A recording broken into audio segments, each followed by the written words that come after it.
అన్ని రకాల చర్మ సమస్యలకు శాశ్వత పరిష్కారం ఈ శ్రీత 9281458181.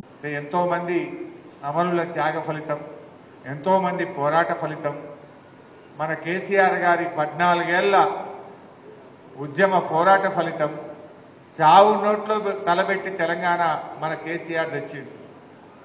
మొన్న ఎప్పుడో అసెంబ్లీలో కూర్చొని ఆ దిక్కు చూస్తూ ఉంటే నా మనసులో ఒక ఆలోచన కలిగి బాధ కలిగింది. ఆనాడు ఉద్యమ సమయంలోనైనా లేదు, తెలంగాణ రాష్ట్రం వచ్చిన తర్వాతనైనా లేదు, మొన్న ముఖ్యమంత్రిగా బాధ్యతలు చేపట్టిన తర్వాతనైనా కనీసం ఏ ఒక్క రోజు కూడా తెలంగాణ అమరవీరులకు స్తూపం దగ్గర ఒక పువ్వు పెట్టని వ్యక్తి, ఒక్కనాడు శ్రద్ధాంజలి ఘటించని వ్యక్తి రాష్ట్రానికి ముఖ్యమంత్రి అయ్యే కదా అని నా మనసుకు ఎంతో బాధ కలిగింది.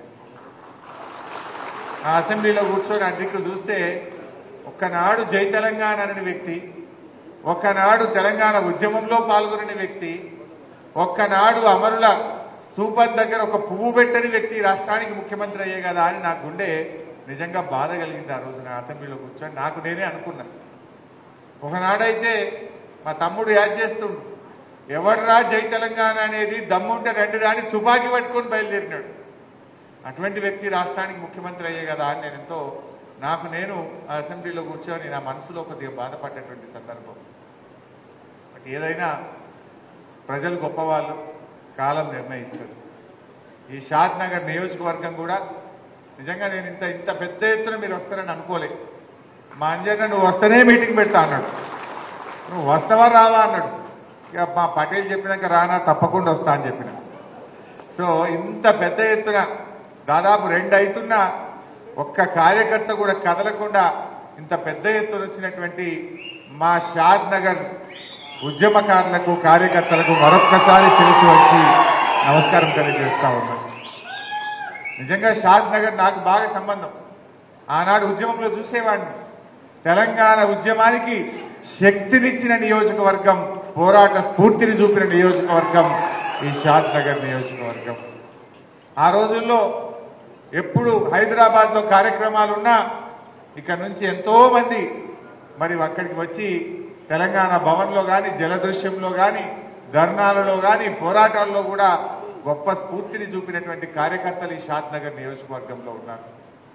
మరి మీరు వరుసగా 2 సార్లు మన అంజయ్య యాదవ్ గారిని అద్భుతంగా గెలిపించినటువంటి కార్యకర్తలు మా షాద్ నగర్ నియోజకవర్గంలో ఉన్నారు.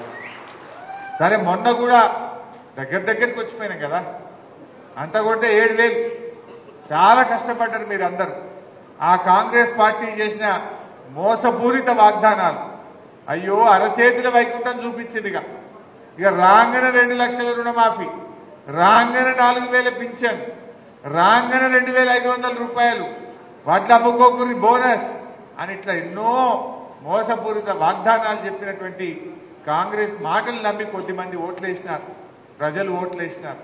కానీ మొన్న కూడా చాలా బాగా కష్టపడి మీరందరూ కూడా పనిచేసినారు. స్వల్ప మెజార్టీ, దాదాపు 7,000 మెజార్టీతో మనం ఈ సీట్ కోల్పోయినాం. సరే, గెలుపు ఓటములు ఉంటాయి. మనం అధికారంలో ఉన్నా, ప్రతిపక్షంలో ఉన్నా మనం ప్రజల పక్షాన ఉందాం, ప్రజల కోసం పనిచేద్దాం. సరే, ఇలా మనకేం బాధ్యత ఇచ్చిన ప్రజలు, ప్రతిపక్షంలో ఉండేటువంటి బాధ్యత మనకు ఇచ్చారు. డెఫినెట్గా ఈ ప్రభుత్వం ప్రజలకు ఇచ్చిన హామీలు అమలు చేసేదాకా కూడా వాళ్ళ వెంటబడుడే ప్రజలకు ఇచ్చిన హామీలు అమలు చేసేదాకా నిలదీసుడే.